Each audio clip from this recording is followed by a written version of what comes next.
মাগুরায় ধর্ষণের শিকার শিশুটিকে রাখা হয়েছে ভেন্টিলেশনে। বোনের স্বামী সহ 4 জনকে আসামি করে মামলা।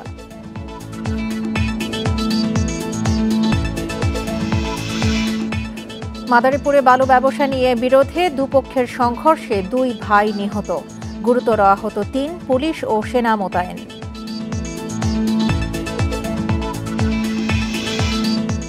চুয়াডাঙ্গায় বিএনপির দুপক্ষের সংঘর্ষে 1 কর্মী নিহত, ভিজিএফের কার্ড বিতরণ নিয়ে দ্বন্দ্বের জের, এলাকায় উত্তেজনা।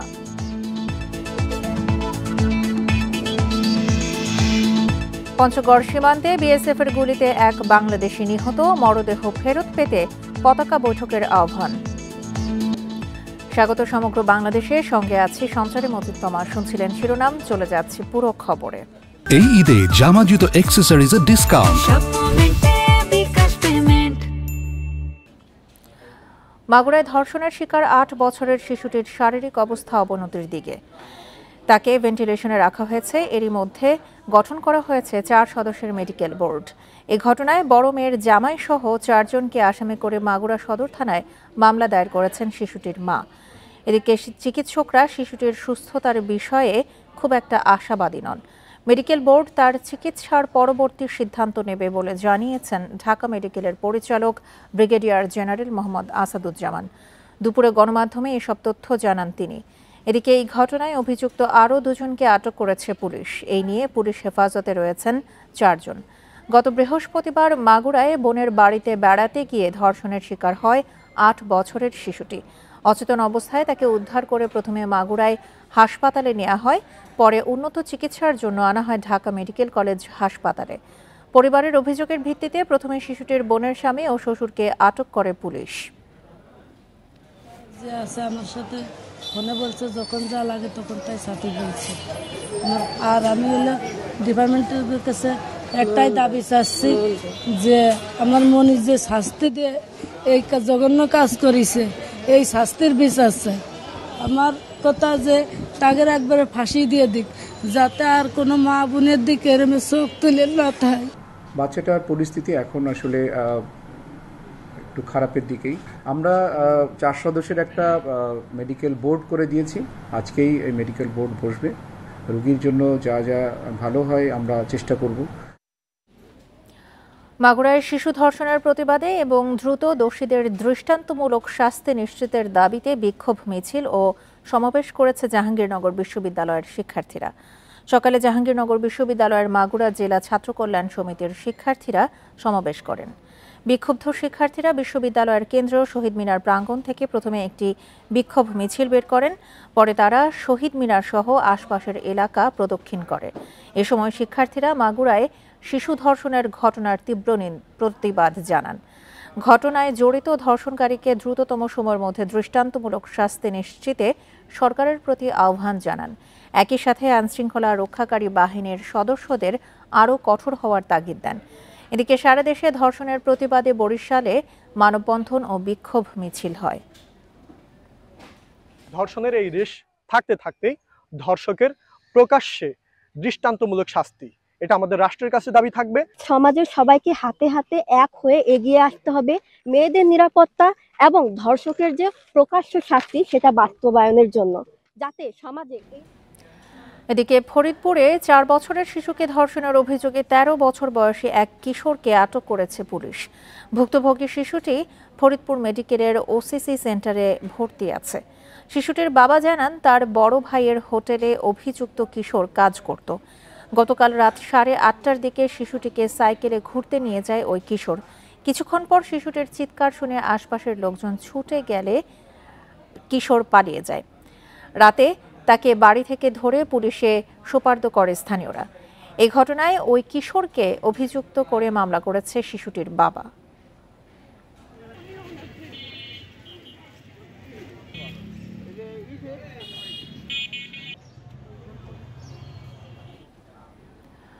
আট ও 10 বছর বয়সী 2 শিশুকে ধর্ষণের অভিযোগে মুন্সিগঞ্জে সেকান্দর আলী চোকদার নামে 65 বছরের এক বৃদ্ধকে গ্রেপ্তার করেছে পুলিশ।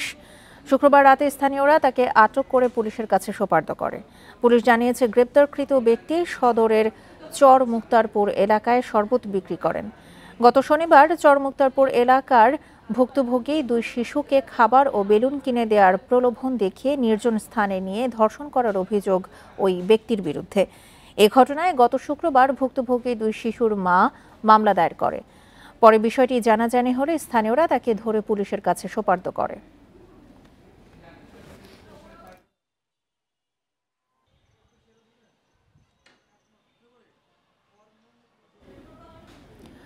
মাদারীপুরে অবৈধ বালু ব্যবসা নিয়ে বিরোধের জেরে 2 ভাইকে কুপিয়ে হত্যা করা হয়েছে। আহত আরও অন্তত 8 জন, তাদের মধ্যে 3 জনের অবস্থা আশঙ্কাজনক। দুপুরে সদর উপজেলার খোয়াজপুরে এই সংঘর্ষের ঘটনা ঘটে। নতুন করে সংঘর্ষ এড়াতে সেনা ও পুলিশ মোতায়েন করা হয়েছে। জিজ্ঞাসাবাদের জন্য আটক করা হয়েছে 2 জনকে।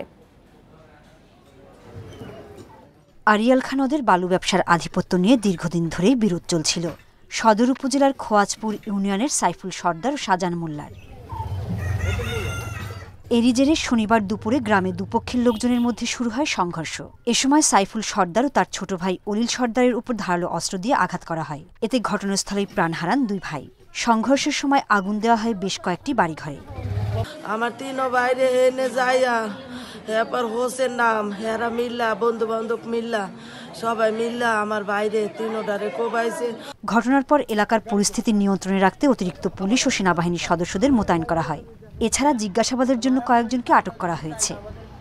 এলাকার পরিস্থিতি বর্তমানে শান্ত আছে, কিন্তু আমরা সতর্ক অবস্থায় আছি। আমাদের একটা ডেপ্লয়মেন্ট এখানে আছে এবং আমরা অপরাধীদের ধরতে যারা হত্যাকাণ্ডের সাথে সংশ্লিষ্ট ছিল তাদেরকে ধরার জন্য আমরা অভিযান চালিয়ে যাচ্ছি। সংঘর্ষে আহত হন বেশ কয়েকজন। তাদের উদ্ধার করে মাদারীপুর সদর হাসপাতালে নেওয়া হলে গুরুতর আহত 3 জনকে উন্নত চিকিৎসার জন্য ঢাকায় পাঠানো হয়। Independent news. চুয়াডাঙ্গায় বিএনপির দুপক্ষের সংঘর্ষে সংগঠনের কর্মী রফিকুল ইসলাম নিহত হয়েছেন। বেলা 11টার দিকে সদর উপজেলার তিতুদহ গ্রামে এই ঘটনা ঘটে। পুলিশ জানায়, ভিজিএফ এর কার্ড বিতরণকে কেন্দ্র করে বেশ কয়েকদিন ধরে তিতুদহ গ্রামের দুপক্ষের মধ্যে উত্তেজনা বিরাজ করছিল। এরই জেরে সকালে তিতুদহ বাজারে সংঘর্ষ হয়। সংঘর্ষে রফিকুল ইসলাম ঘটনাস্থলেই নিহত হন। পুলিশ ঘটনাস্থলে পৌঁছে পরিস্থিতি নিয়ন্ত্রণে আনে। গ্রামে থমথমে অবস্থা বিরাজ করছে। ঘটনা জানার সাথে সাথে আমরা আসছি ঘটনাস্থলে। ওখানে এসে যে অবস্থা দেখছি, এটা তাদেরকে কারা কিল করছে এটা আমরা ফাইন্ড আউট করে তাদের বিরুদ্ধে আইনগত ব্যবস্থা নেব। এবারে জানাবো ইফতার বাজারের খবর।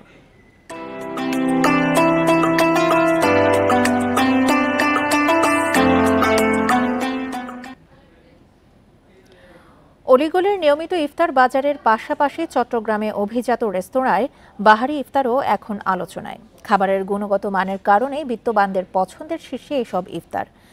দেশি বিদেশি বিভিন্ন পদের ইফতারে জমে উঠেছে ইফতার বাজার। ঐতিহ্যবাহী ইফতারের পাশাপাশি কয়েক বছর ধরে চট্টগ্রামে নজর কেড়েছে অভিজাত রেস্তোরাঁয় বাহারি ইফতার আয়োজন। আরাবিয়ান, তার্কিশ ও উপমহাদেশীয় ইফতারের বাহারি পসরা নিয়ে এবারও হাজির তারা। 40 থেকে 100-র বেশি নানা পদের ইফতারে অভিজাত শ্রেণীর গ্রাহকদের কাছে আস্থার শীর্ষে। বিশেষ করে রেশমি জিলাপি ও তার্কিশ ইফতারির জন্য নজর কেড়েছে নগরীর তারকা হোটেলগুলো। বাকলাভা, বালা আল শাম, কুনাফা, বাসবোসা, উমালি এমন ব্যতিক্রমী নামের ইফতারি মিলছে একই ছাদের নিচে। দামগুলো কম্পেয়ার করে দেখেন, হ্যাঁ, অন্যান্য অনেক ভালো মানে অনেক সাধারণ হোটেলগুলোতে এরকমই দাম থাকে প্রায় সময়। সার্ভিসটাও খুব ভালো, সব কিছু ফ্রেশ থাকে, এটা একটা রিলায়েবল আর কি, যার কারণে এখানে আমরা ইফতারের বাজারটা করতে আসি। প্রতিদিন ইফতার বাজারের পাশাপাশি এসব তারকা হোটেলে থাকছে বুফের আয়োজন। তুলনামূলক সাশ্রয়ী হওয়ায় শতপদের এসব বুফেতে অনেকেই আসছেন পরিবার নিয়ে। অনেক রকমের আইটেমস একসাথে পাওয়া যায়, প্লাস ওরা অনেক কার্ড অফার্সও দেয়। সো ফ্যামিলির সাথে একসাথে খুবই রিজনেবল প্রাইসে এনজয় করা যায়। পেরেন্টসরা সবসময় ভ্যারাইটিস নিয়ে আসে, ওরা এক ফিস্ট কখনো রিপিট করে না, ডিফারেন্ট আইটেম নিয়ে আসে। এদিকে অভিজাত ইফতারের দামের সাথে মান বজায় রাখতে তৎপর হোটেলগুলো। মুনাফার চেয়ে তাই গ্রাহক সন্তুষ্টির দিকেই নজর তাদের। আমরা চিটাগংয়ের বিফ লাভার, সো বিফের অনেকগুলো আইটেমও আছে। আমাদের যে নতুন সংযোজন যেটা বললাম, ওখানে আমরা বেশ কয়েকটা বিফের আইটেমও রেখেছি। ইফতার এবং বুফে ডিনারের সাথে সেখানে আমাদের যেমন আমরা এবার যোগ করছি স্কচ এগ, যেটা আনএক্সপেক্টেড, যেটা ইউরোপে সবচেয়ে বেশি চলে। যেমন ক্রাশ চিকেন, যে ক্রাশ চিকেনটা স্পেশালি কর্নফ্লাক্স দিয়ে কর্নফ্লাক্স গ্রাইন্ড করে আপনার ক্রাশ চিকেনটা করা হয়। রমজান জুড়ে চট্টগ্রামের এসব অভিজাত হোটেলের ইফতার আয়োজনে থাকছে বিশেষ ছাড় ও offer. Abdullah Rakib, Independent News, Chattogram. Satkhira জেলার 1.5 লাখের বেশি মানুষের জীবিকা সুন্দরবন ঘিরে। সম্প্রতি সুন্দরবনে আবারও বেড়েছে বনদস্যুদের তৎপরতা। জিম্মি করে লাখ লাখ টাকা আদায়ের অভিযোগ জেলে ও বাওয়ালিদের। আতঙ্কে অনেকেই ছাড়ছেন পেশা। এই অবস্থায় প্রশাসনের কঠোর পদক্ষেপের দাবি স্থানীয়দের। 2016 থেকে 2018 সাল পর্যন্ত 32টি দস্যু বাহিনী আত্মসমর্পণ করে সুন্দরবনে। দস্যুমুক্ত ঘোষণা করা হয় সুন্দরবনকে। বনজীবীরা এই সময়ে স্বাচ্ছন্দ্যে মাছ, কাঁকড়া, মধু ও গোলপাতা আহরণ করতে পারতেন।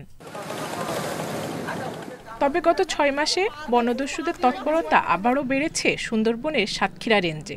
গত জানুয়ারিতে জিম্মি হওয়া 15 জেলের 9 জনই সাতক্ষীরার। অপহরণের 17 দিন পর জনপ্রতি প্রায় 3 লাখ টাকা মুক্তিপণে মেলে মুক্তি। বাঘের ভয়, এদিকে নদীতে কুমিরের ভয়, আবার এদিকে ডাকাতির ভয়।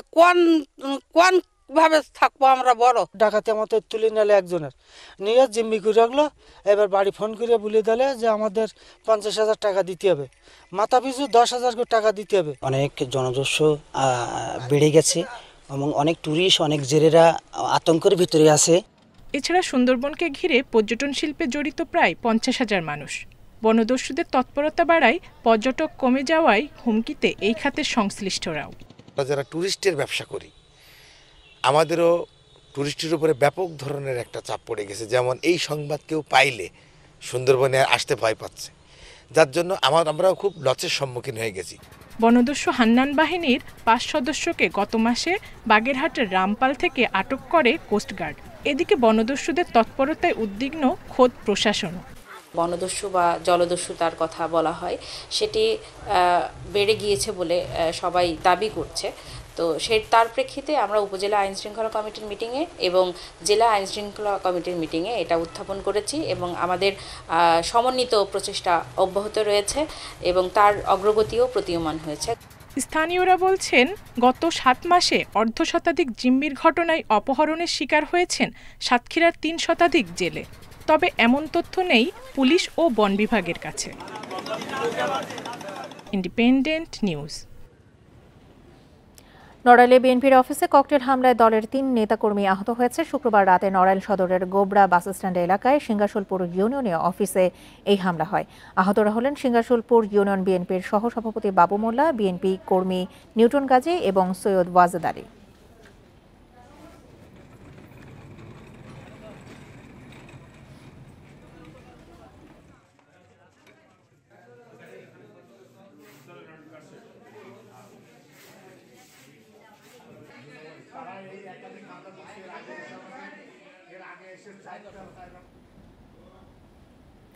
এই ছিল সমগ্র বাংলাদেশে। এছাড়া ইন্ডিপেন্ডেন্ট টেলিভিশনের সব খবর আরও বিস্তারিত জানতে চোখ রাখুন ফেসবুক, ইউটিউব এবং এক্সে। ধন্যবাদ সবাইকে। আমন্ত্রণ পরের আয়োজনে।